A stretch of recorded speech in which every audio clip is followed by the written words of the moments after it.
नमस्कार। शंकर लॉज की इस मीटिंग में आप सबका स्वागत है। हम लोग को मीटिंग को शुरू करते हैं यूनिवर्सल प्रेयर के साथ में। O hidden life, vibrant in every atom. O hidden light, shining in every creature. O hidden love, embracing all in oneness. May each who feels himself as one with thee know he is also one with every other. आप सबका स्वागत है आज की इस meeting के अंदर। हमारा टॉपिक आज का है लाइफ आफ्टर डेथ, मृत्यु उपरांत जीवन, और स्पीकर हैं डॉक्टर अर्चना पांडे जी, आनंद लॉज प्रयागराज से।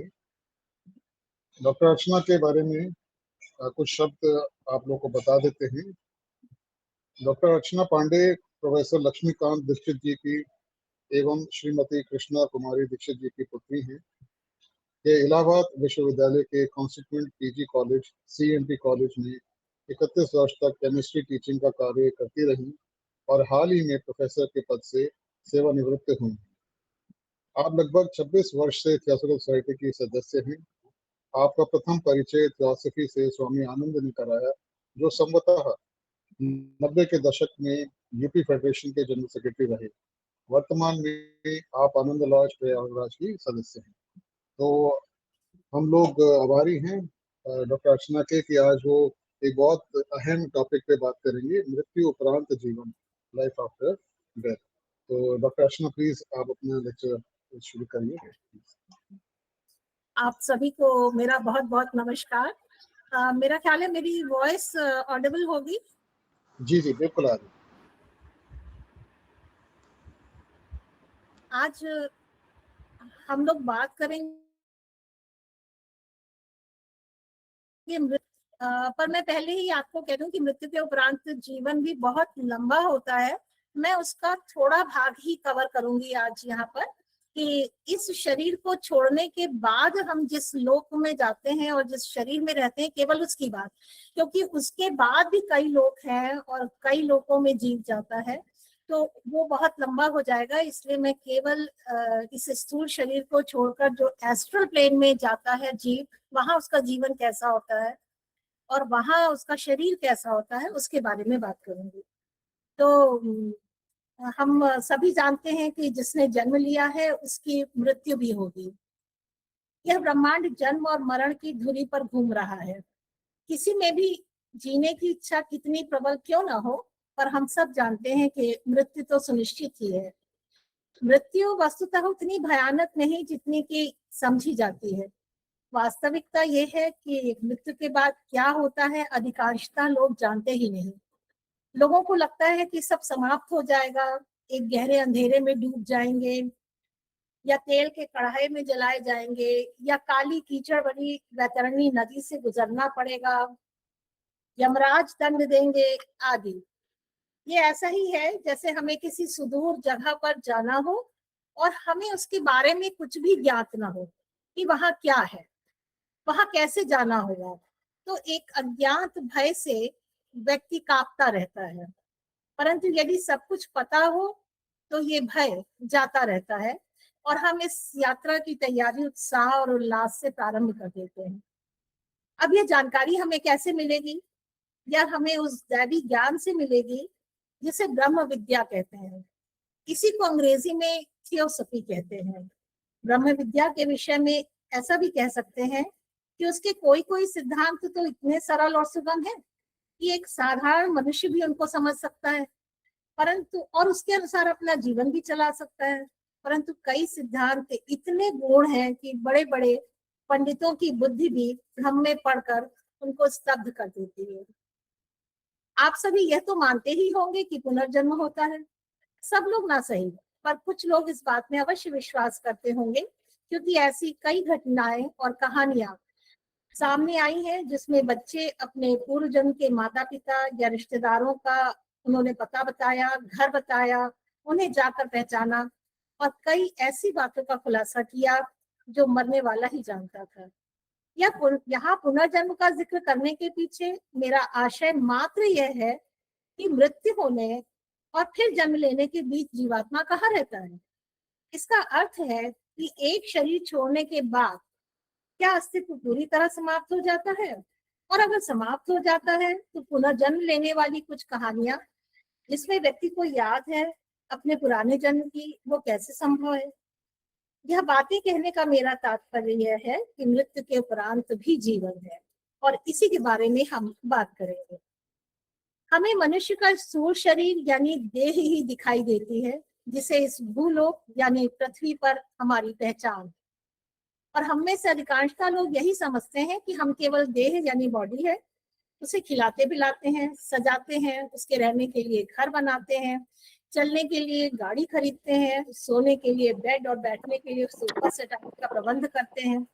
पर जो नहीं जानते उन्हें जानकर आश्चर्य होगा कि इस शरीर के अतिरिक्त हमारे और भी शरीर हैं। वेदांत के अनुसार 5 शरीर या कोश हैं, जैसे अन्नमय, प्राणमय, मनोमय, विज्ञानमय और आनंदमय कोश। पर ब्रह्म विद्या यानी थियोसॉफी के अनुसार हमारे 7 शरीर हैं जो 7 लोकों में रहते हैं। मैं यहाँ पर उन 7 शरीरों का नाम ले रही हूँ केवल। जैसे पहला है स्थूल शरीर, जिससे हम लोग परिचित हैं। दूसरा है भूवरलोकीय शरीर या फिर एस्ट्रल बॉडी, जिसके बारे में मैं आज बात करूंगी। तीसरा है मनस शरीर, चौथा है बुद्धिक शरीर, पांचवा है आत्मिक शरीर, छठा है अनुपादक और सातवां है आदि शरीर। ये 7 शरीर जिन 7 लोकों में क्रमशः रहते हैं, उनका भी मैं सिर्फ नाम ले रही हूँ यहाँ। जैसे पहला भूलोक में, दूसरा भूवरलोक में, तीसरा मनोलोक में, चौथा बुद्धिलोक में, पांचवा आत्मलोक में, छठा तपलोक या परानिर्वाण लोक में, और सातवां सत्यलोक या महापरानिर्वाण लोक में। ये सातों लोक एक अलमारी के खाने की तरह नहीं होते, ये एक दूसरे में अंतर्व्याप्त होते हैं। इसी तरह हमारे शरीर अलग अलग स्थानों में नहीं रहते, वे इसी देह में आपस में ही ओवरलैपिंग है या अंतर्व्याप्त है। जैसे इसको एक उदाहरण से समझ सकते हैं कि हम एक कांच की बर्नी लें, कांच का जार, उसमें पहले टेनिस बॉल भरें और जार को भर दें टेनिस बॉल से, जार भर जाएगा। फिर इसमें कंक्रीट डालें तो वो खाली स्थानों में जगह बना लेगा। अब बालू डालें तो वो बचे हुए स्थान में आ जाएगी। और अभी भी अब अगर उसमें एक गिलास पानी डाल दें तो वह भी सोख लिया जाएगा। इस प्रकार अलग अलग वस्तुएं जो क्रमशः बड़े से छोटी होती जा रही हैं, एक ही स्थान में एक साथ रह सकती हैं। इसी प्रकार हमारे शरीर सूक्ष्म से सूक्ष्मतर होते जाते हैं, इतने सूक्ष्म कि इन आंखों से दिखाई नहीं देते। इसी प्रकार 7 लोकों की प्रकृति भी क्रमशः सूक्ष्म होती जाती है। दूसरे शब्दों में कह सकते हैं कि हमारे ये शरीर बहुत फाइन एटम और मॉलिक्यूल्स के बने होते हैं, स्थूल शरीर को छोड़कर। अब इनके विस्तार में न जाकर मैं केवल भूवरलोक और इस लोक में रहने वाले भूवरलोकी शरीर की बात करूंगी, क्योंकि यह देह त्यागने के बाद हमारी चेतना भूवरलोकी शरीर में जागृत होती है। इसी शरीर को वासना शरीर भी कहते हैं, इसी शरीर को एस्ट्रल बॉडी भी कहते हैं, और इसी शरीर को काम शरीर भी कहते हैं। मैं ज्यादातर वासना शरीर या एस्ट्रल बॉडी का शब्द का प्रयोग करूंगी। इसके पहले कि मैं भूवरलोक के आश्चर्यजनक, चमत्कारी और रोचक तथ्यों से आपको अवगत कराऊं, मैं जानती हूँ कि बहुत से लोगों के मन में ये प्रश्न उठना स्वाभाविक है कि किसने देखा है, इसमें कितनी सत्यता है, और अगर ऐसे लोग हैं तो हमें क्यों नहीं दिखते आदि। तो मैं आपको ये बता दूं कि कुछ लोग क्लेयरवॉयंट होते हैं, यानी कि उनमें दिव्य दृष्टि होती है, जिससे वे सूक्ष्म लोगों को देख सकते हैं। ऐसे लोगों को ये दिव्य दृष्टि बहुत साधना और ध्यान के बाद मिलती है। मैं कुछ लोगों के नाम यहाँ जरूर कोट करना चाहूंगी जो दिव्य दृष्टा थे। आपके सामने एक एक तस्वीर मैं ला रही हूँ। इनमें से लगभग लोगों से लोग परिचित हैं, जैसे स्वामी योगानंद जी। इनके गुरु युक्तेश्वर महाराज थे और उनके गुरु थे लाहिड़ी महाशय जी। तो उनकी तस्वीर भी आपको दिखा रही हूँ। ये है लाहिड़ी महाशय जी, ये भी क्लेयरवॉयंट थे। इसके बाद गायत्री परिवार वाले आचार्य राम शर्मा जी से आप सब परिचित हैं। फिर है नीम करौरी बाबा। इसके बाद देवराहा बाबा, जिनके बारे में पता है कि वो कभी जमीन पे चल के ट्रैवल नहीं करते थे, वो एक जगह रहते थे और फिर उसके बाद अचानक वो कहीं दूसरी जगह दिखाई पड़ते थे। इसके बाद है C.W. लेडबीटर। हम लोग सब जानते हैं इनकी बहुत सी किताबें हैं जो क्लियर पॉइंट होने के कारण ही इन्होंने लिख पाए हैं। वही श्रीमती एनी बेसेंट, ये भी दिव्य दृष्टा थी। C. जिनराज दास, जिन्होंने बेसिक प्रिंसिपल ऑफ थियोसॉफी और बहुत सी किताबें लिखी, ये भी क्लियर पॉइंट थे। मैडम ब्लेवेट्स्की, जिन्होंने थियोसॉफी की फाउंडर जो रही, और कर्नल ऑलकॉट, ये सब लोग इस दिव्य दृष्टि इनके पास थी। अब मैं आपको ये बताना चाहती हूँ कि इस सामग्री को एकत्र करने के लिए जिन पुस्तकों की सहायता मैंने ली वो इन्हीं महानुभावों द्वारा लिखी गई है, जिसमें से एक है मृत्यु उपरांत जीवन, जो श्री राम शर्मा आचार्य जी की है। भुवरलोक और एस्ट्रल प्लेन, जो C.W. लेडबीटर जी ने लिखी है। सनातन ज्ञान या एंशिएंट विजडम, जो श्रीमती एनी बेसेंट ने लिखी है। आत्म साधना, जो I.K. टैमिनी जी की लिखी हुई है। और थियोसॉफी के मूल सिद्धांत, जो C. जिनराज दास की है। और इन पुस्तकों का प्रकाशन इसी आशय से किया गया कि जिन्हें यह दिव्य दृष्टि प्राप्त नहीं है वे समझ सकें कि मृत्यु के उपरांत भी जीवन होता है, और यहाँ यदि पृथ्वी का जीवन सदाचार में बिताया गया है तो इससे कई गुना आनंद इन लोगों में मिलता है। अब अगर इसके बाद भी लोग अविश्वास करते हैं तो हम उनकी उपेक्षा कर सकते हैं, क्योंकि यह बिल्कुल वैसी ही बात है जैसे कोई अंधा व्यक्ति ये कहे कि सामान्य दृष्टि जैसी कोई दृष्टि होती ही नहीं, और वह संसार को अंधकारमय ही देखता रहे और सूर्योदय होने और सूर्यास्त होने को माने ही। तो आइए शरीर छोड़ने के बाद जो जिस जीवात्मा जिस लोक में जागृत होती है, एस्ट्रल प्लेन, उसके बारे में हम बात करें। यह हमारी धरती और हमारे आगे पीछे, ऊपर नीचे और चारों ओर, यहाँ तक कि हमारे भीतर भी भरा हुआ है। जैसे हवा जल में व्याप्त है पर दिखाई नहीं देती, हम इसमें रहते हुए भी उसका स्पर्श नहीं कर पाते, न देख पाते हैं, न सुन पाते हैं, और न ही आंख, नाक, कान, जीभ और त्वचा से उसे महसूस कर पाते हैं। अब प्रश्न यही उठता है कि हम कुछ क्यों नहीं जान पाते। तो इसका उत्तर एनी बेसेंट जी एंशिएंट विजडम में इस प्रकार देती हैं कि हम इस बॉडी या शरीर रूपी कारागार में कैद हैं। हमारे शरीर के परमाणु बहुत मोटे हैं, वो भूवर लोक के परमाणुओं के वाइब्रेशंस को रिसीव नहीं कर पाते। भूवर लोक का प्राकृतिक दृश्य बहुत कुछ इस पृथ्वी के दृश्य के समान होता है, पर यहाँ की प्रकृति में एक प्रकार की चमक और पारदर्शकता रहती है, इसीलिए इसका नाम एस्ट्रल प्लेन रखा गया। इस मनोहर लोक के पदार्थ वैसे नहीं दिखाई देते जैसे कि इस पृथ्वी पर दिखाई देते हैं। उदाहरण के लिए यदि हम एक छोटी चट्टान को पृथ्वी पर देखें तो हमें उसकी ऊपरी सतह या आगे पीछे की सतह दिखाई देती है, परंतु भूवर लोक में यही चट्टान सब ओर, बाहर, भीतर से एक साथ दिखाई देती है। यहाँ तक कि ठोस चट्टान के अंदर बिल्कुल भीतर भी वो वैसी ही स्पष्ट दिखाई पड़ती है जैसे कि बाहर से। यदि उस चट्टान के अंदर किसी पेड़ की जड़ सूखी हुई ट्रैप हो गई है तो वो भी स्पष्ट दिखाई पड़ती है।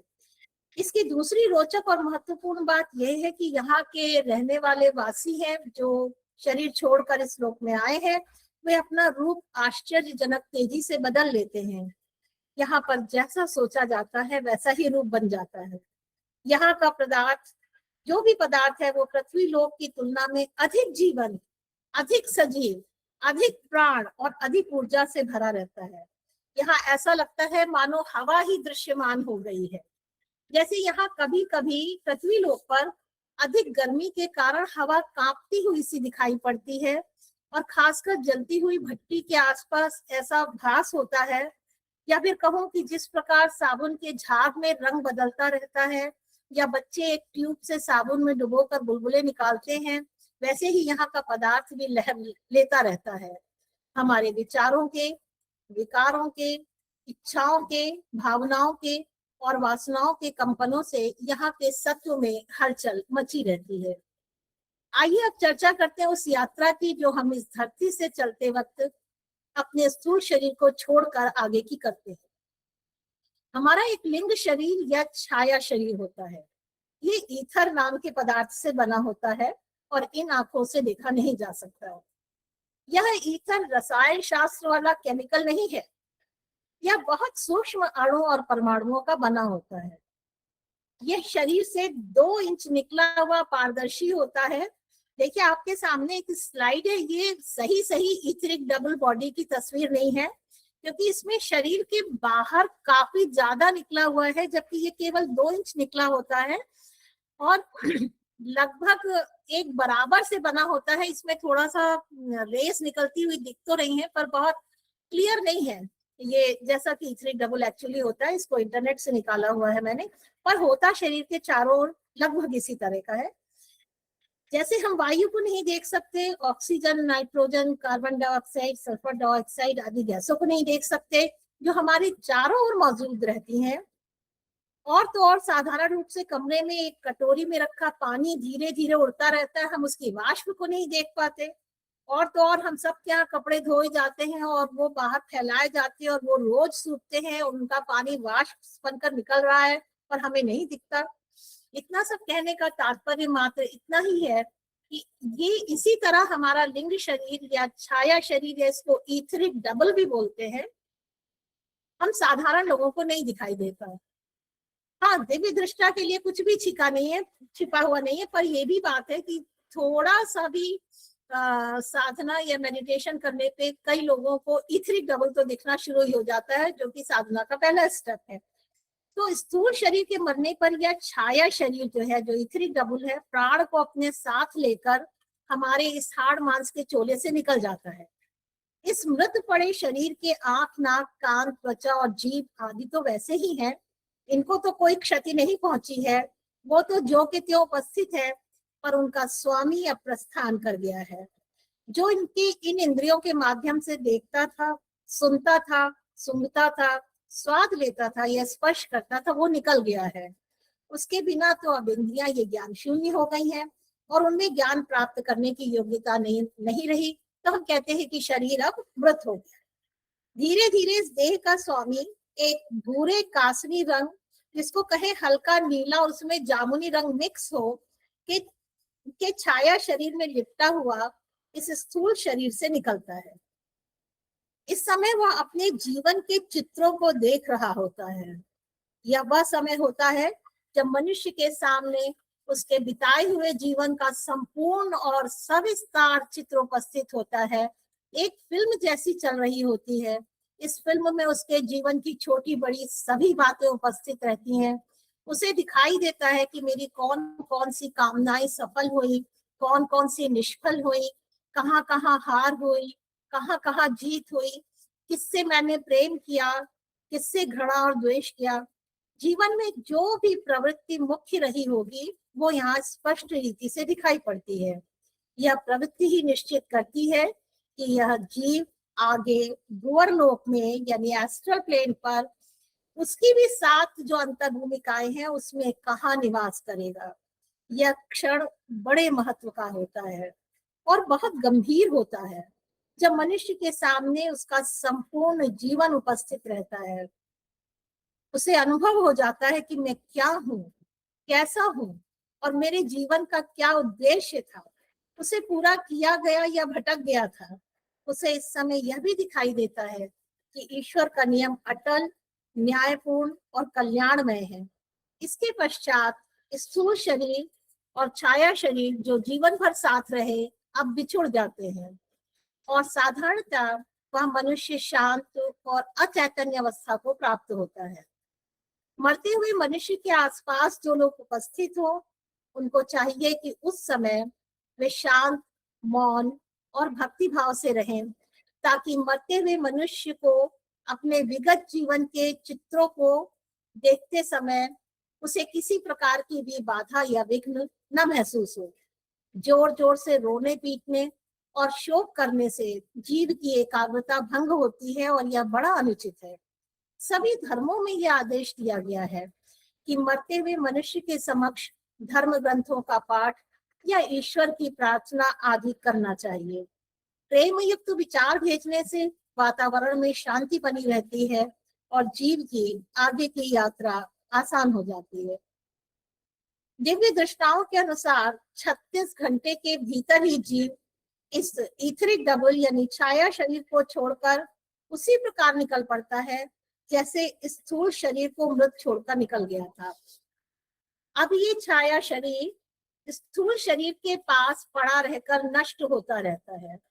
यदि शरीर को कब्र में गाड़ दिया गया है तो छाया शरीर उस कब्र के ऊपर रहकर धीरे धीरे नष्ट होता रहता है। ये बहुत अच्छा एआई से निकला हुआ नहीं है, पर ये कब्र के पास घूमते हुए छाया शरीर है। कभी कभी कब्रिस्तान से निकलते समय किसी को ये गलते हुए छाया शरीर दिख जाते हैं, जिन्हें मृत व्यक्ति का भूत मान लिया जाता है। यदि शव जला दिया गया है तो छाया शरीर शीघ्र ही नष्ट हो जाता है, क्योंकि स्थूल शरीर के प्रति उसका जो आकर्षण था वह समाप्त हो जाता है। यह भी एक कारण है कि मुर्दों को गाड़ने के बजाय जला देना ज्यादा अच्छा माना जाता है। स्थूल शरीर और छाया शरीर छोड़ने के बाद जीव अब अपनी प्रकृति के अनुसार भुवरलोक की 7 अंतर भूमिकाओं में अपना जीवन व्यतीत करता है।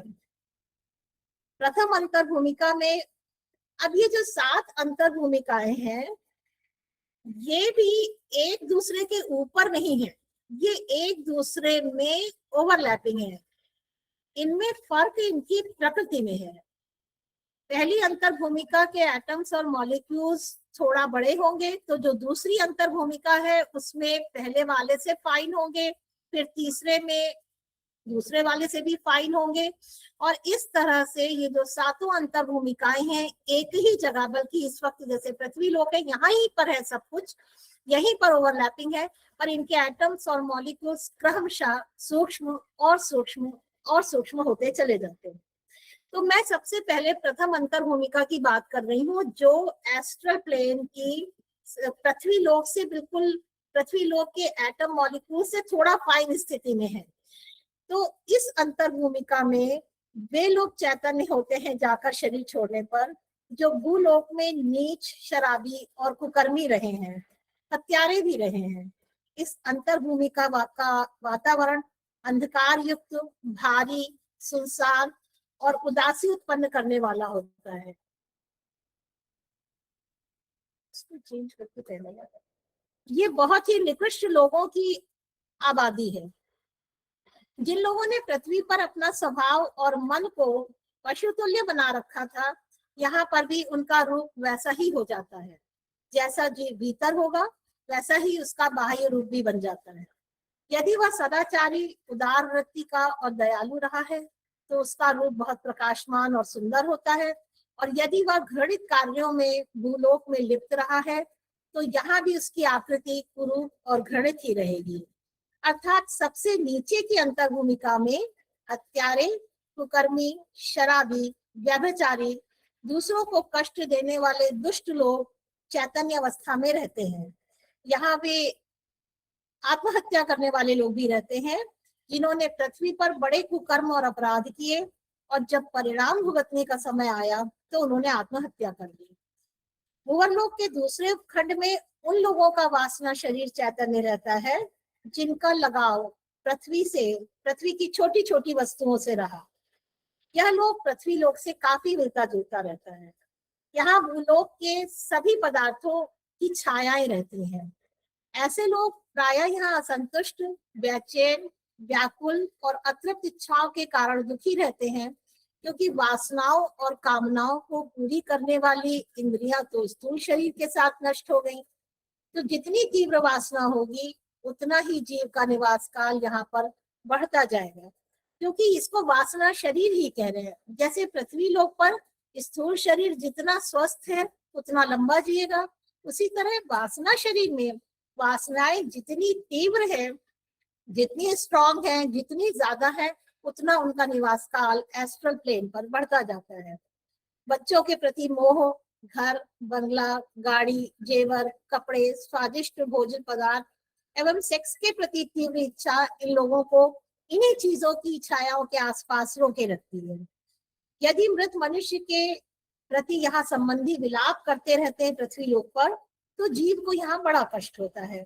अतः किसी के मरने का दुख नहीं करना चाहिए, उसके प्रति प्रेम के विचार भेजकर उसे आगे की यात्रा में भेजने की प्रार्थना करनी चाहिए। अब तीसरी और चौथी अंतर भूमिका की बात करें तो यहाँ की प्रकृति और सूक्ष्म होती है। यहाँ उन जीवों की चेतना जागृत होती है जो किसी प्रकार की विशेष उन्नति वाले होते हैं।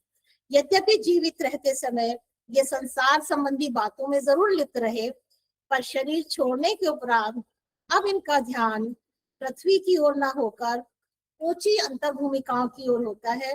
ये शिक्षित और विचारवान लोग हैं जिन्होंने अपनी बुद्धि का उपयोग दुनियादारी की बातों में तो किया, पर फिर भी ये विचारवान व्यक्ति होते हैं। भुवरलोक की पांचवी अंतर भूमिका बहुत सुहावनी है। यहाँ हर समय प्रकाश रहता है। यहाँ की प्रकृति चमकते हुए रंगों से भरी रहती है। पृथ्वी पर जिसे लोग स्वर्ग मानते हैं, ये वही स्वर्ग है। यहाँ कल्पना मात्र से कल्पित सोने का महल बन जाता है। जिन वस्तुओं में पृथ्वी लोक में आनंद मिलता था, वो सब मनमानी बातें यहाँ मिल जाती हैं। यहाँ वैसे धार्मिक लोग भी मिल जाते हैं जो सच्चे परोपकारी तो नहीं होते, जो निस्वार्थ भाव से लोगों की सेवा नहीं करते, बल्कि अपने मन के अनुसार सामाजिक प्रतिष्ठा पाने के लिए करते हैं। ये लोग यहाँ भी मंदिर, मस्जिद, पाठशाला, अनाथालय आदि बनाते रहते हैं, उनमें कार्य करते रहते हैं और इसमें उन्हें संतोष मिलता है। छठवीं अंतर भूमिका की प्रकृति और सूक्ष्म होती है। यहाँ उन लोगों की जीवात्मा चैतन्य रहती है जिन्होंने अपने जीवन काल में बुद्धि और कला संबंधी बातें की और उसमें बहुत कुछ स्वार्थ की भावना भी भरी रही। उनके विचारों से उनके आसपास सुंदर दृश्य बन जाते हैं, जैसे लहरें लेते हुए समुद्र, बर्फ से ढके पहाड़, उपजाऊ हरे हरे बड़े मैदान, झरने, नदियां इत्यादि। पृथ्वी पर के सबसे सुंदर दृश्यों से भी ये अधिक सुंदर और चमकदार होते हैं, पर ये इन्हीं दृश्यों और वातावरण से संतुष्ट नहीं होते और इन लोगों में ऊपर के उच्चतर प्रदेशों में जाने की उत्सुकता रहती है। और अब मैं भुवरलोक की सप्तम अंतर भूमिका जो आखिरी उसकी बात कर रही हूँ। यहाँ प्रायः केवल बहुत बुद्धिमान स्त्री पुरुषों की जीवात्मा ही चैतन्य रहती है। इन्होंने अपने जीवन काल को ज्ञान प्राप्त करने में व्यतीत किया। ज्ञान प्राप्त करने में इनकी इतनी रुचि थी कि यहाँ भुवरलोक में भी उसी प्रकृति के बने पुस्तकालयों में ये अपने प्रिय विषयों की पुस्तक पढ़ते रहते हैं। यहाँ सच्चे राजनीतिज्ञ और वैज्ञानिक आदि लोग भी इस प्रदेश में कुछ काल तक ठहरते हैं। पृथ्वी लोकों पर वैज्ञानिकों के जो प्रयोग अधूरे रह गए, वे यहाँ पर भुवरलोक के सप्तम अंतर भूमिका में पूरे करते हैं। ये मैंने बहुत शॉर्ट में आप लोगों के सामने रखा है, वरना एक एक अंतर भूमिका के बारे में बहुत बहुत है। बोलते वक्त भी मुझे लग रहा है कि मैंने ये छोड़ दिया है, ये छोड़ दिया है, थोड़ा समय की सीमा है, इसलिए मैंने बहुत शॉर्ट में आपके सामने रखने की कोशिश की है। ये तो हुई भुवरलोक के 7 उपखंड या अंतर भूमिकाओं में मृत्यु के उपरांत मनुष्य की अवस्था। जब यहाँ उसका जीवन काल पूरा हो जाता है तो उसकी एक बार फिर मृत्यु होती है, यानी उसकी एस्ट्रल बॉडी की मृत्यु होती है और वह आगे का लोक, जिसको कि मनोलोक या देवचन कहते हैं, में प्रवेश करता है।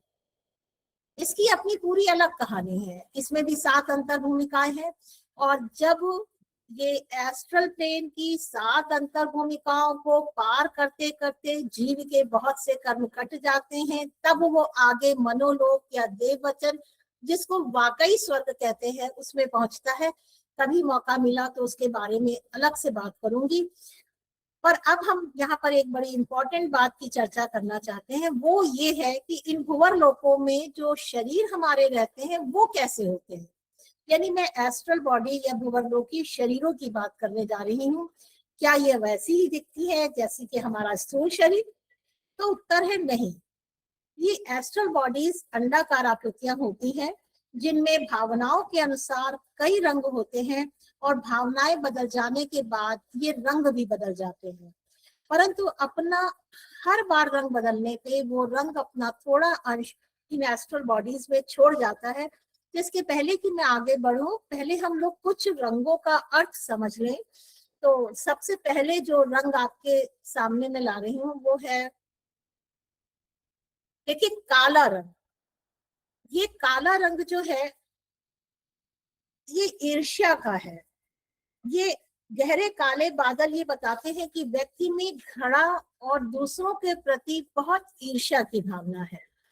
दूसरा रंग देखिए, ये लाल रंग है। ये रंग क्रोध को दर्शाता है। अगर क्रोध के साथ घृणा भी है तो आगे आपको दिखाऊंगी, काले घेरे से बने होते हैं और उससे लाल रंग के तीर निकलते हुए दिखाई पड़ते हैं। अगर व्यक्ति क्रोधी है तो उसके एस्ट्रल बॉडी में ये रंग डोमिनेट करता है। फिर ये है गुलाबी रंग।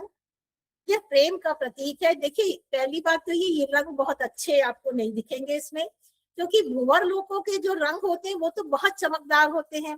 जब इन क्लेयरवॉयंट्स ने उन रंगों को देखा और चित्रकार को बिठा करके बनवाया, तो जाहिर है कि पृथ्वी लोक के रंगों से ही वे रंग बनाए जाएंगे। तो ये एग्जैक्टली वैसे नहीं होंगे। ये भूवर लोक में बहुत चमकदार होंगे, पृथ्वी पर ये थोड़े से उससे हल्के या डल कलर के होंगे। तो ये निस्वार्थ प्रेम का गुलाबी रंग है। और कई बार जब इसमें क्रिमजी रंग भी मिल जाता है तो ये प्रेम को व्यक्त करता है। अब देखिए, आपके सामने दो रंग आ रहे हैं।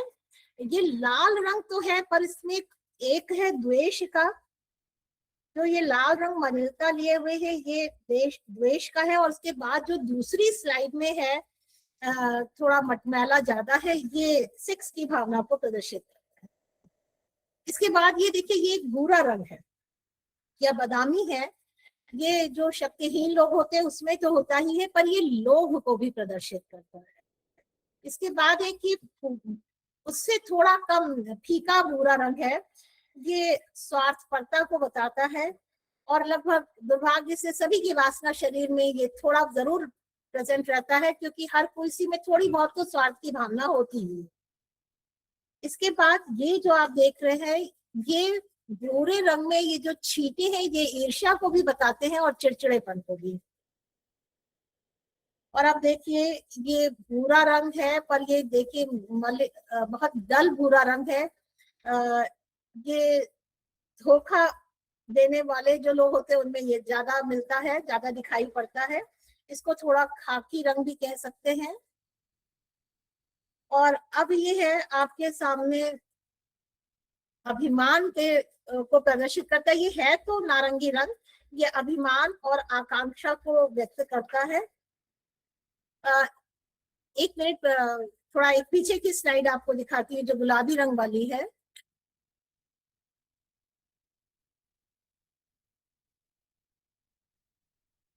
हाँ, ये जो है ये निस्वार्थ प्रेम की है। ये वाला रंग इसके पहले वाली स्लाइड से थोड़ा सा चमकदार है, अगर आप कंपेयर करना चाहें तो देखें। अच्छा, ये तो क्रोध की है। ठीक है, तो ये अब जो आपके सामने ये निस्वार्थ प्रेम की है।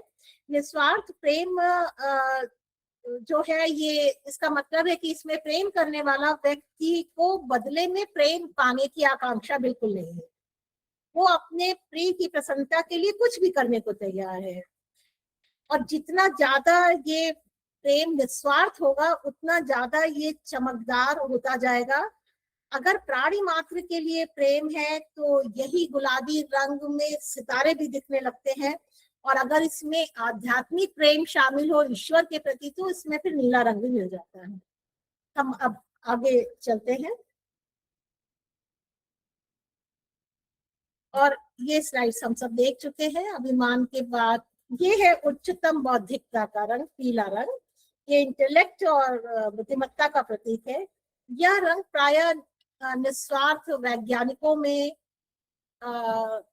शुद्ध दार्शनिकों, साहित्यकारों आदि के वासना शरीर में प्रचुरता से देखने को मिलता है।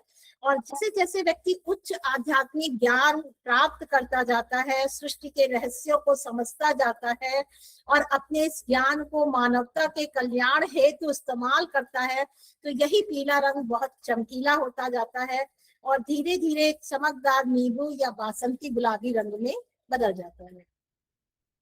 अब ये है आपके सामने हरा रंग। ये एक ही चित्र रंग है।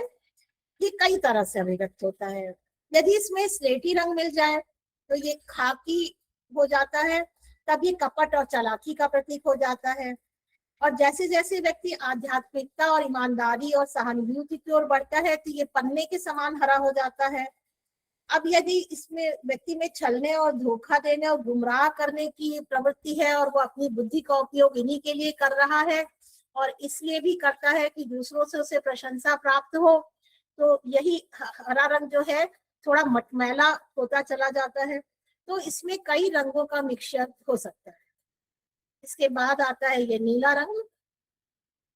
असल में ये नीला रंग तो बहुत बहुत ही सुंदर होता है, गहरा स्वच्छ नीला रंग। ये धार्मिक भावनाओं को व्यक्त करता है, इसको फिरोजी भी कह सकते हैं।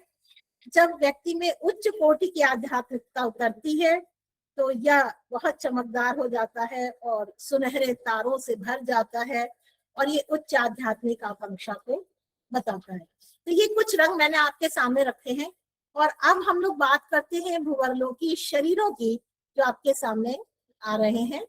देखिए, अब आपके सामने एक ये अंडाकार आकृति में जो शरीर है ये एस्ट्रल बॉडी है, पर ये किसकी है? ये एक असभ्य व्यक्ति की है, जिसको हम कह सकते हैं जो अविकसित भी है। ये अंडाकार आकृति थोड़ा बेढंगी है, आप देख रहे हैं कि इसकी बाहरी लाइनें शार्प नहीं है।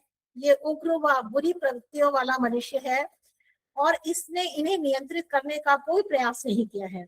ऊपर की ओर गंदा पीला रंग थोड़ी समझ को तो बताता है। आप देख रहे होंगे कि ऊपर हल्का सा पीला रंग है जो बुद्धिमत्ता का प्रतीक होता है, इंटेलेक्चुअल होते हैं लोग, बहुत हल्का सा है। परंतु उसके साथ ही जो मैलापन है वो ये बता रहा है कि उसने अपनी उस थोड़ी सी बुद्धि का प्रयोग केवल स्वार्थपूर्ण उद्देश्यों के लिए किया है। यहाँ लाल रंग डोमिनेट कर रहा है जो उसके भयंकर क्रोध को दिखा रहा है। मटमैले हरे रंग की एक चौड़ी धारी कपट और विश्वासघात का प्रतीक है जो नीचे की ओर दिखाई पड़ रही है। और सबसे नीचे दाहिने हाथ पे थोड़ा सा भूरा रंग है जो उसके लोभ को प्रदर्शित कर रहा है। लगा सकते हैं। और ऊपर बाईं तरफ थोड़ा क्रिमसी रंग तो है परंतु वो बहुत स्वार्थपूर्ण चीज को दिखा रहा है। तो ये एक असभ्य व्यक्ति की एस्ट्रल बॉडी है, यानी भूवर लोकों में ये ऐसी ही दिखाई पड़ेगी। इसमें ये भी बात बता दूं कि ये रंग बहुत तेजी से बदलते हैं। अगर व्यक्ति में क्रोध की जगह प्रेम की भावना आ गई तो थोड़ी देर के ये लाल रंग हटकर उसकी जगह नीला रंग आ जाएगा, सॉरी गुलाबी रंग आ जाएगा और फिर हो सकता है कि दूसरा कोई भाव आए तो फिर बदल जाएगा। इसीलिए मैंने शुरू में कहा था कि भंवर लोक में शरीर बहुत तेजी से बदलते हैं रंगों की वजह से, भावनाओं की वजह से। हम लोग अगर दिन भर में अपने को ही देखें तो कभी किसी के आने से हमें बहुत अच्छा लगता है और उसके प्रति हम प्रेम से भर जाते हैं, और कभी घर में हेल्पर ने कोई गलत काम कर दिया तो चिढ़ जाते हैं, किसी ने हमें कुछ कह दिया तो हमें बुरा लग गया, सब्जी वाले ने सब्जी महंगी दे दी तो हमें क्रोध आ गया। तो आप सोचिए कितनी बार हम लोग अपने भावनाओं के झूले में झूलते हैं और उतनी बार हमारी एस्ट्रल बॉडी के रंग बदलते जाते हैं। तो अब हम देखेंगे एक सामान्य व्यक्ति की का शरीर। आप इसमें बीच में जो एक शरीर देख रहे हैं ये उसका प्रतिरूप है जो उसने अभी जो स्थूल शरीर छोड़ा है, तो उसका ये प्रतिरूप शरीर होता है। और इसके चारों ओर जो रंग आपको दिखाई पड़ रहे हैं अंडाकार आकृति में, ये इसकी एस्ट्रल बॉडी को बता रहा है। तो इसी प्रतिरूप से वहां पर भुवरलोक में लोग एक दूसरे को पहचानते हैं और वहां कोई चीज छिपाई नहीं जा सकती। यहाँ हम लाख चाशनी में लपेट कर किसी के सामने प्रेम का प्रदर्शन करें, पर अगर हमारे मन में उसके लिए भाव नहीं है तो वो पहचान नहीं सकता। पर भुवरलोक में ये बात नहीं चलेगी। वहां जो भाव हमारे एस्ट्रल बॉडी का रंग वैसा होकर के सामने वाले को स्पष्ट दिखा देता है कि हम क्या सोच रहे हैं या उसके बारे में क्या बात हमारे दिमाग में है। इस सामान्य व्यक्ति में देखिए जो पिछला वाला व्यक्ति था उसकी तुलना में ये काफी बेहतर है। इसके सर के ऊपर एक पीला रंग दिख रहा है जो इंटेलेक्ट का प्रतीक है। नीला रंग थोड़ा सा दिख रहा है जो भक्ति का प्रतीक है। लाल रंग की अधिकता है जो इसके क्रोधी स्वभाव को बता रहा है। सबसे नीचे की ओर एक हरा रंग दिख रहा है जो इसके स्वार्थ को प्रदर्शित कर रहा है क्योंकि वो मटमैला है। अगर यही चमकता हुआ होता तो सहानुभूति को बताता। लाल के नीचे जस्ट देखिए दोनों तरफ ब्राउन पैचेस दिख रहे हैं जो इसके लोभी स्वभाव को बता रहा है। तो ये एक सामान्य व्यक्ति का वासना शरीर है। आइए अब देखते हैं अगली स्लाइड। ये देखिए माँ का की एस्ट्रल बॉडी है जो अपने बच्चे को गोद में लेकर प्यार से चूमती चली जा रही है। इस क्षण एस्ट्रल बॉडी में तीव्र हलचल होती है और मूल रंग सारे छिप जाते हैं। इसमें चमकदार रंग के कुछ स्पष्ट गोले या भंवर आपको दिख रहे हैं जो तीव्र प्रकाश के साथ है। ये प्रगाढ़ प्रेम के विचार रूप है जो उसके बच्चे की ओर जा रहे हैं। सारी एस्ट्रल बॉडी में आप देखिए एक तरह का गुलाबी प्रकाश की समानांतर रेखाएं बनती गई हैं। साथ ही गुलाबी रंग बैकग्राउंड में एस्ट्रल बॉडी को ढक लेता है और ऐसा लगता है कि मानो किसी रंगीन शीशे से अंदर चमकते हुए गोले दिखाई दे रहे हैं। एस्ट्रल प्लेन की ये सुंदर छटा प्रायः कुछ क्षणों तक रहती है और फिर शरीर शीघ्र ही अपनी सामान्य अवस्था में आ जाता है।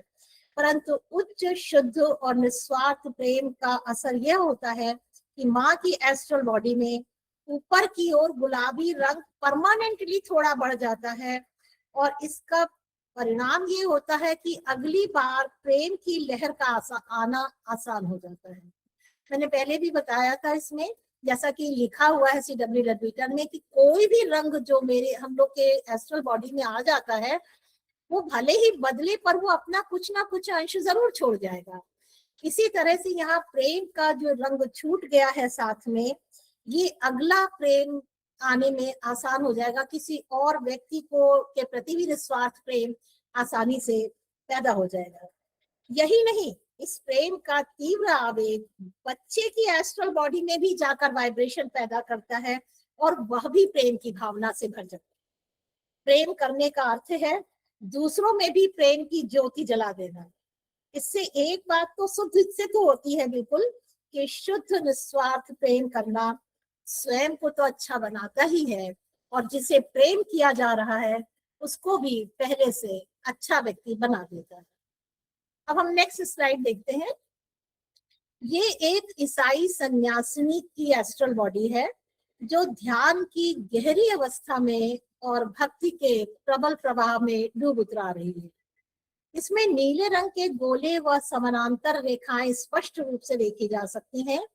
पिछली स्लाइड में प्रेम के गुलाबी गोलों के स्थान पर भक्ति के नीले गोलों ने ले लिया है। यहाँ पर इस तरह की भावना का प्रवाह कभी कभी उस समय देखा जाता है जब व्यक्ति अपने पूजा स्थल पर अपने इष्ट देव के समक्ष आराधना कर रहा होता है।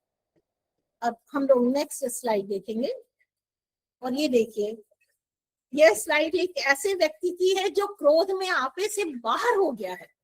अपने पर नियंत्रण बिल्कुल समाप्त है। वासना शरीर या एस्ट्रल बॉडी के सारे सामान्य रंग ढक गए हैं और दुर्भावना, द्वेष और घृणा के काले गोले स्पष्ट दिखाई दे रहे हैं और तीव्र क्रोध के लाल अग्निबाण बिजली की चमक के समान निकलते दिख रहे हैं। यह वासना शरीर अत्यंत ही भयंकर और भयावह स्वरूप है। ये वे क्षण है जिसमें यह व्यक्ति कोई भी जघन्य अपराध जैसे हत्या आदि कर सकता है। यह लाल तीर दूसरे के एस्ट्रल बॉडी में तलवार की तरह प्रवेश करेंगे। स्थूल रूप से उसे भले ही कोई हानि ना हो, पर वे भावनात्मक रूप से उसे बुरी तरह से डैमेज करेंगे। इस तरह क्रोध के क्षणों में यह व्यक्ति दूसरों के लिए तो खतरा बनता ही है और स्वयं के लिए भी खतरे को आमंत्रित कर लेता है। कैसे? लद्वीटर साहब कहते हैं कि आपे से बाहर होने पर, स्वयं पर नियंत्रण न रख पाने की अवस्था में उस पर किसी क्रोधी मृत व्यक्ति का एस्ट्रल बॉडी भी अधिकार जमा सकती है। ऐसा व्यक्ति जो मर चुका है पर जीवन काल में बहुत क्रोधी रहा है, उसकी एस्ट्रल बॉडी इस पर हावी हो सकती है और इसके हाथों से कोई भी जघन्य अपराध करा सकती है। और अक्सर लोगों से आपने सुना होगा कि वो कहते हैं कि मैं करना नहीं चाहता था पर मुझसे हो गया। तो ये शायद ऐसी ही स्थिति रहती होगी। ऐसा इसलिए भी होता है क्योंकि क्रोधी व्यक्ति के एस्ट्रल बॉडी के वाइब्रेशंस जो दूसरा मृत व्यक्ति है जो क्रोधी है उसकी एस्ट्रल बॉडी के वाइब्रेशन से मैच कर जाते हैं और एक तरह का रेजोनेंस जैसा होकर के ये इस व्यक्ति से जघन्य अपराध करा लेते हैं। क्रोध की यह अवस्था प्रायः कुछ मिनट तक ही रहती है। क्रोध का आवेश तो समाप्त हो जाएगा पर ये अपना थोड़ा प्रभाव जरूर छोड़ जाएगा। तो वासना शरीर में लाल रंग की मात्रा बढ़ जाएगी, और यदि अगले 48 घंटे में फिर से क्रोध न किया जाए तो इसका असर कम होने लगता है। पर अगर 48 घंटे में फिर से क्रोध कर लिया, फिर से वही अवस्था हो गई, तो बार बार ऐसा करने से बहुत छोटी छोटी बातों पे क्रोध आने लगता है और व्यक्ति परमानेंट रूप से क्रोधी और चिड़चिड़ा हो जाता है। आइए अब नेक्स्ट स्लाइड देखते हैं। ये है डर की। ऐसा व्यक्ति जो बहुत भयभीत रहता है या भयभीत हो गया है थोड़ी देर के लिए, तो इसमें भय का प्रभाव बहुत भयभीत मतलब बड़ा अजीब सा होता है। जैसे ही व्यक्ति भयभीत होता है, उसका पूरा वासना शरीर एक विचित्र सुरमई खाकी रंग की धुंध से भर जाता है। इसी खाकी रंग की जिगजैग पैरेलल लाइंस जैसे उसे जकड़ लेती हैं। इसके साथ ही उसके वासना शरीर का जो प्रकाश होता है वो मंद हो जाता है, और जो खाकी भाग है ये कंपित होता रहता है। व्यक्ति बड़ा विवश हो जाता है। हालांकि यह स्थिति जल्दी ही समाप्त हो जाती है, परंतु उस समय व्यक्ति अत्यंत कातरता की स्थिति में आ जाता है। आप देखिए इसके बैकग्राउंड में बाकी रंग दिख रहे हैं। पीला रंग है सर के पास, इंटेलेक्ट का प्रतीक। नीला है थोड़ा भक्ति का प्रतीक। गुलाबी है हल्का बीच में भी, और सर के पास भी प्रेम का प्रतीक। इसमें नारंगी रंग भी है, अभिमान का प्रतीक। इसमें हरा रंग जो मटमैला है वो इसके स्वार्थ के भाव को प्रकट कर रहा है। तो इस तरह से है इसमें सारे रंग। पर जिस वक्त इसकी एस्ट्रल बॉडी का चित्र ये बनाया लिया गया होगा या क्लेयरवॉयंट्स ने देखा होगा, वो ये पैरेलल खाकी सुरमई रेखाओं से भरा हुआ है। लेडबिटर साहब ने एक और रोचक बात बताई, वह यह कि यदि वह प्रेम जो शुद्ध है कुछ हद तक करने लगता है, तो कभी कभी अचानक ऐसा होता है कि ऊपर से एक किरण चमकती है, और इसके फलस्वरूप व्यक्ति के अंदर स्थित उस ईश्वर की चेतना रूपी चिंगारी इस किरण के संपर्क में आते ही चमकने लगती है। कुछ पल के लिए ही सही उसे उच्च जीवन की भव्यता का आभास हो जाता है। उसे लगता है कि जैसे सुनहरे चमकते हुए द्वार उसके लिए खुल गए हैं। उसके स्व या मैं के स्थान पर किसी अन्य व्यक्ति ने प्रथम स्थान ग्रहण कर लिया है, और वह पहली बार एक अत्यंत महत्वपूर्ण पाठ सीख लेता है। भले ही पाठ को पूर्णतः आत्मसात करने में कई जन्म लग जाए, पर पहली झलक मिलना भी बहुत महत्वपूर्ण होता है। और उसमें से स्वार्थ, कपट और लोभ के भाव जो है वो सब गायब हो जाते हैं। अब हम लोग देखेंगे जहाँ जब प्रेम की बात की जा रही है तो इसमें एक बात और करें। वैसे ही संसार में वो वाला निस्वार्थ और शुद्ध प्रेम तो होता नहीं है। वो जो प्रेम होता है वो एक्चुअली शायद मोह होता है। यदि बच्चों में अपने से बड़े व्यक्तियों के प्रति अत्यधिक प्रेम हो तो उनका विकास बहुत तेजी से होता है।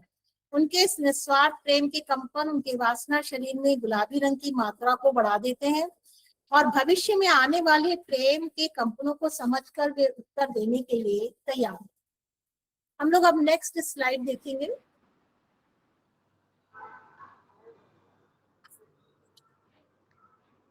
अच्छा ठीक।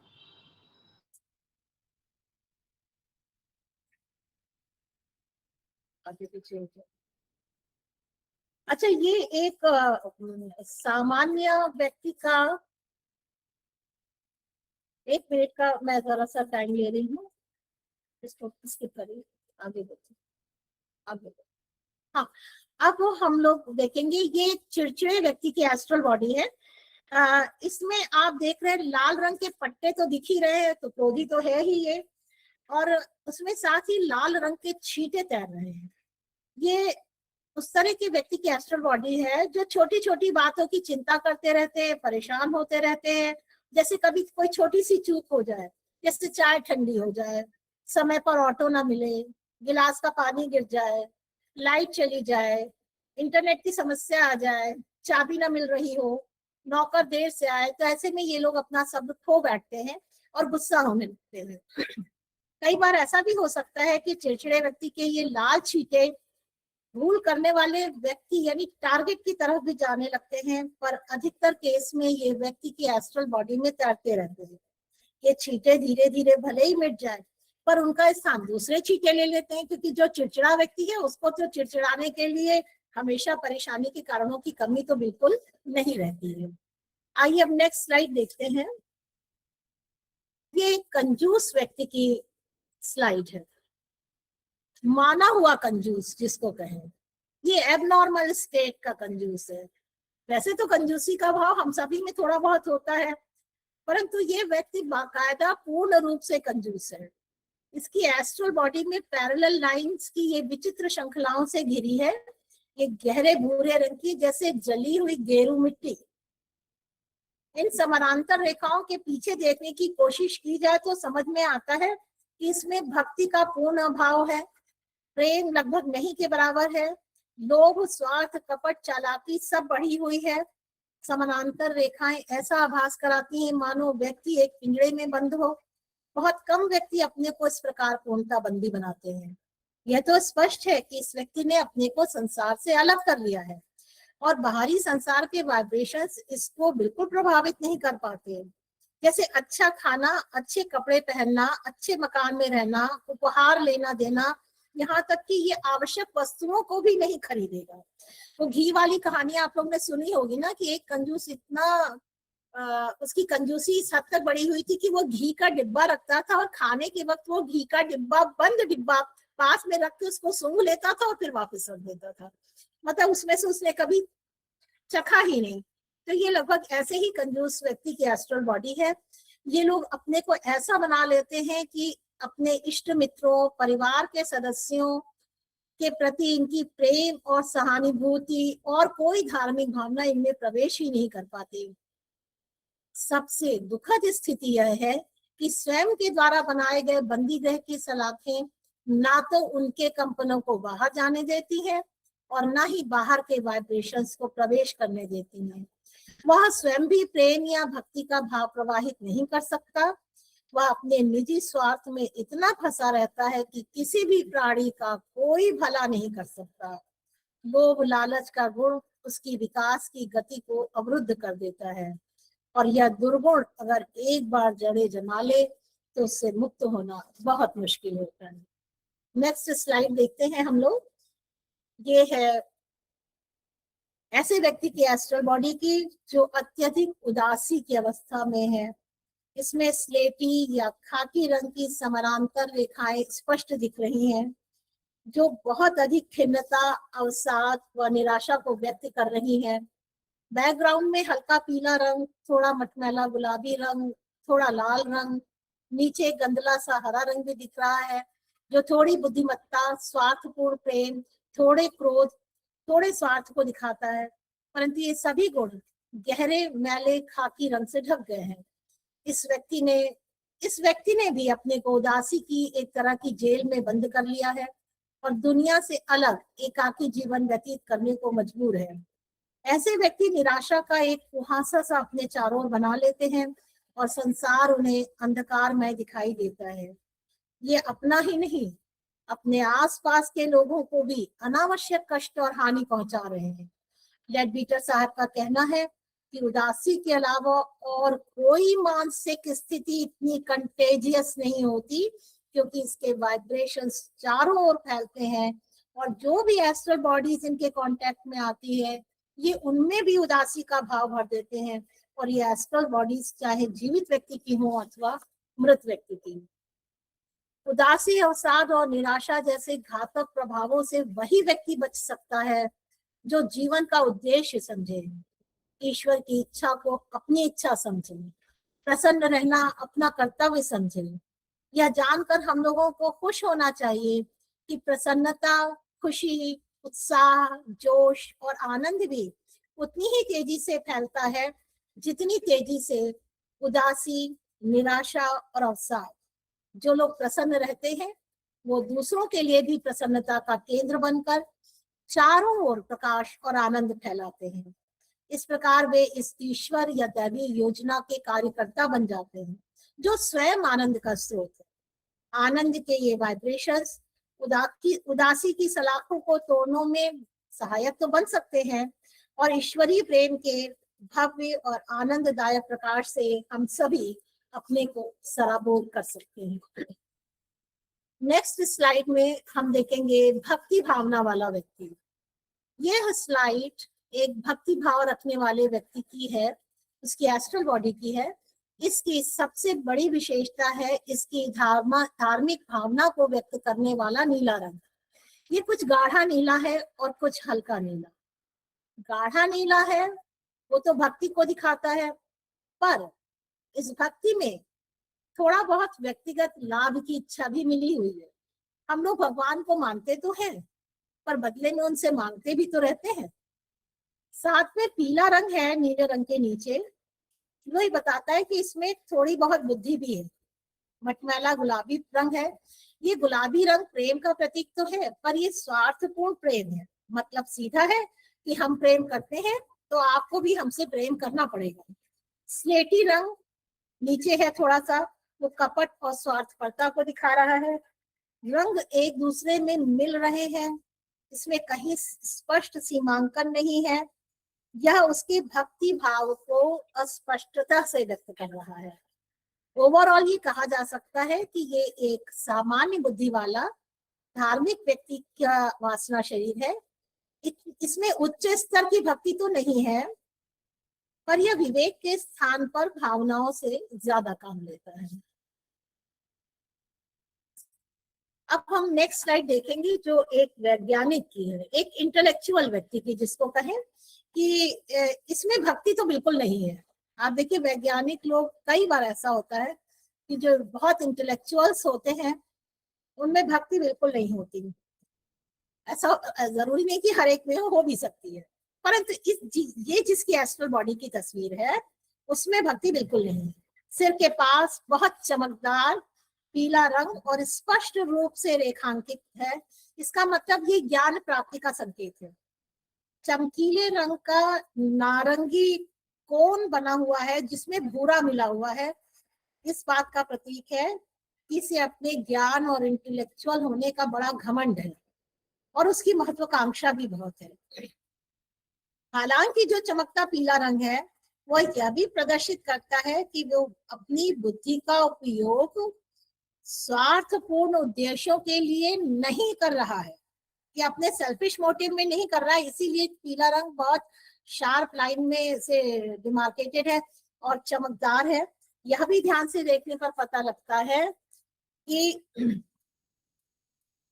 इसकी एस्ट्रल बॉडी के रंगों का अरेंजमेंट लगभग ठीक है। ये बहुत एक दूसरे में मिलते हुए नहीं है, इनकी सीमाएं लगभग स्पष्ट है। इसमें कुछ अच्छे गुण हैं, कुछ बुरे गुण हैं। भूरा रंग दिख रहा है जो लोभ और वासना को दिखा रहा है। हरा रंग यहाँ जो इसका है नीचे की ओर, वो इसकी कुशाग्र बुद्धि को बता रहा है, जिसका उपयोग उसने ईर्ष्या के साथ चिड़चिड़ापन में नहीं किया है। कितना टाइम हो गया? मतलब कितना हो गया? 1 घंटा हो रहा है। अच्छा, तो हम जरा सा फिर स्किप करते हैं क्योंकि मैं देख रही हूँ टाइम हो रहा है ना? तो ठीक है, अभी आप 2-4 मिनट में कर सकते हैं। हाँ, कर सकते हैं कंप्लीट, ठीक है। हाँ, तो ये वैज्ञानिक का हो गया और अब हम खत्म ही हो रहा है वैसे। देखिए ये जो है एक सामान्य व्यक्ति है, पर इसमें जो है सभी सद्गुण है। देखिए पीला रंग जो है सर के पास, वो इसकी बुद्धिमत्ता का प्रतीक है। नीला रंग भक्ति का, गुलाबी रंग प्रेम का, हरा रंग सहानुभूति का, और इन रंगों में डिमार्केशन अच्छा सा दिख रहा है। और इसको हम कह सकते हैं कि ये एक सद्गुणों से विकसित व्यक्ति का वासना शरीर है। इसके बाद हम दिखा सकते हैं, इसको हम जल्दी से स्किप करेंगे, वो दिखा दीजिए। देखिए इसमें 2 एस्ट्रल बॉडीज दिख रही हैं। इसमें एक रोगी व्यक्ति की है और एक स्वस्थ व्यक्ति की। जो रोगी व्यक्ति है आप देखिए उसके इथरिक डबल में जो रेखाएं हैं वो गिरी हुई हैं, नीचे की ओर गिरती हुई हैं। और जो स्वस्थ शरीर वाला व्यक्ति है उसकी इथरिक डबल में रेखाएं पैरेलल, समानांतर और सीधी हैं। तो जो रोगी व्यक्ति है, जब अगर उस पर उसकी इच्छा शक्ति कम होती है या वो निराशा या अवसाद में है, तो उस समय इसकी इम्यूनिटी वीक हो जाती है और इस पर बाहर के कीटाणु बहुत आसानी से अटैक कर देते हैं और ये बीमार हो जाता है। जबकि स्वस्थ शरीर का इम्यून सिस्टम अच्छा होगा और वो बीमार नहीं होगा।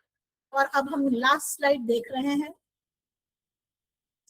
ये असली संत का कारण शरीर है, ये एस्ट्रल बॉडी नहीं है, वो मिली नहीं है मुझे।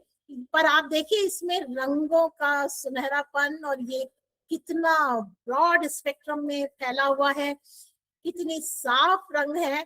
अगर सच में हम लोगों को ये देखने को मिले तो कितना अच्छा लगेगा। आप सोचिए, ये असली संत जो होते हैं, हम कह सकते हैं कि ये एक सिद्ध पुरुष की स्लाइड है। इसमें सभी तरह के रंग अपनी पूरी सुंदरता के साथ है। और ये सच में कैसे हो गई ये तो हम लोगों को पता नहीं है, पर फिर भी ये कारण शरीर है जो मनोलोक में के ऊपर के लोगों, मनोलोक का जो ऊपरी लोक होता है उसमें जाने पर तैयार होता है। तो ये एक सिद्ध संत का, तो हम लोगों ने असभ्य व्यक्ति से लेकर एक संत तक के एस्ट्रल बॉडीज और संत की कारण शरीर को देखा है। मैं अपनी ये बात यहाँ पर पूर्ण कर रही हूँ। सबको मैं राजीव माथुर जी को, राजीव गुप्ता जी को बहुत बहुत धन्यवाद देती हूँ। आप लोगों ने मुझे मौका दिया इसमें अपनी बात रखने का। ये सब कुछ जिन किताबों से मैंने लिया उनका जिक्र मैं पहले कर चुकी हूँ। जो लोग इसमें जुड़े हुए इस वक्त, उन सबको बहुत धन्यवाद। सूक्ष्म रूप से, प्रत्यक्ष रूप से, अप्रत्यक्ष रूप से इस व्याख्यान को देने में जिन्होंने भी मेरी सहायता की है, उन सबका बहुत बहुत धन्यवाद। स्पेशली अश्विनी शर्मा का, जो मेरे स्कॉलर हैं, जिन्होंने ये पावर पॉइंट प्रेजेंटेशन बनाया। आप सबको पुनः एक बार बहुत बहुत धन्यवाद। आप सभी का बहुत बहुत धन्यवाद मेरे साथ जुड़ने के लिए और मुझे सुनने के लिए।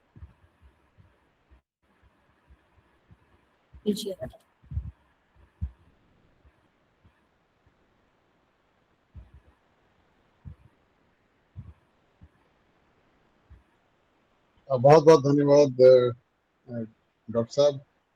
तो हमारे किसी मेंबर को कोई क्लैरिफिकेशन चाहिए या कुछ ऐड करना चाहते हैं तो कर सकते हैं अनम्यूट करके।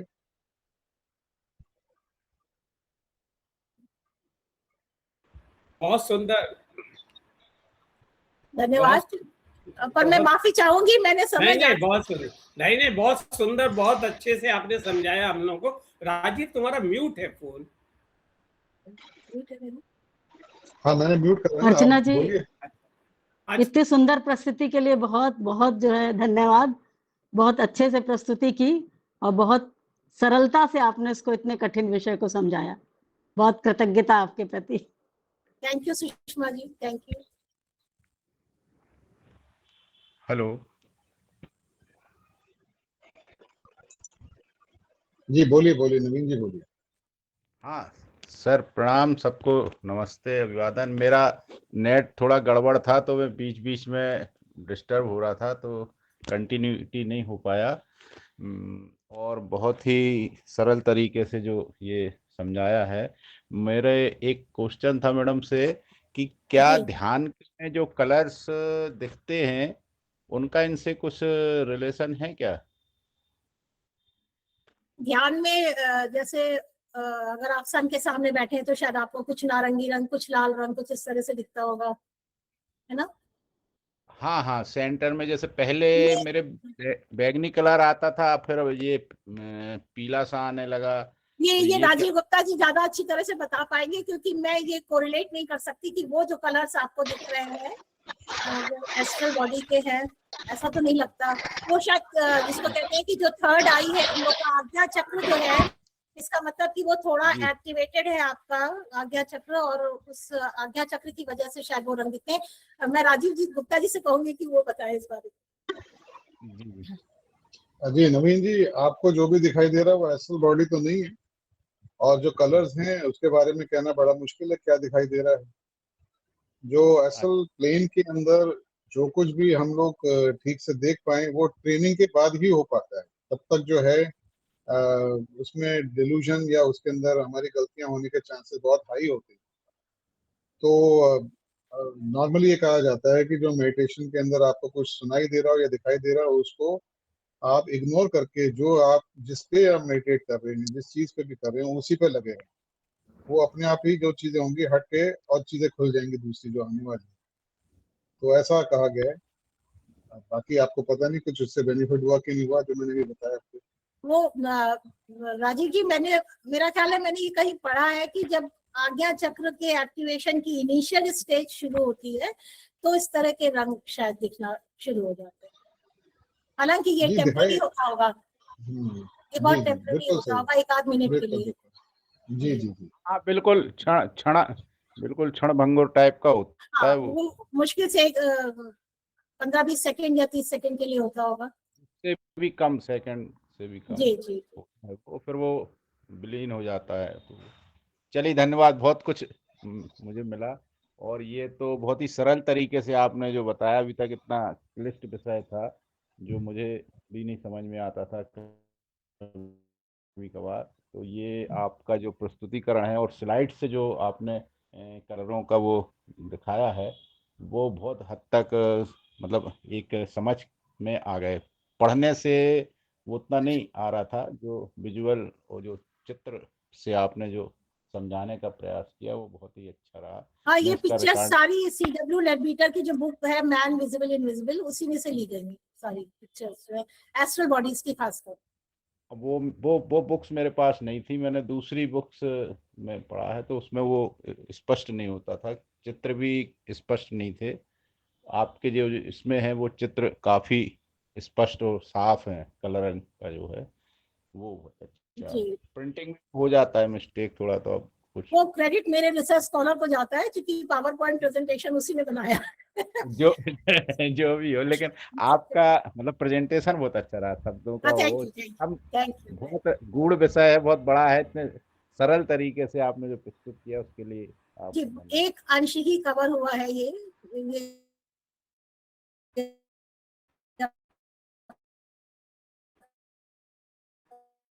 यहाँ पे बहुत मोटी से, तो सब एक्सप्रेस करना तो मुश्किल था। जी, बिल्कुल बिल्कुल, इतने कम समय में आपने मतलब पूरा स्पष्ट कर दिया, इसके लिए धन्यवाद आपका। Thank you Naveen ji, thank you.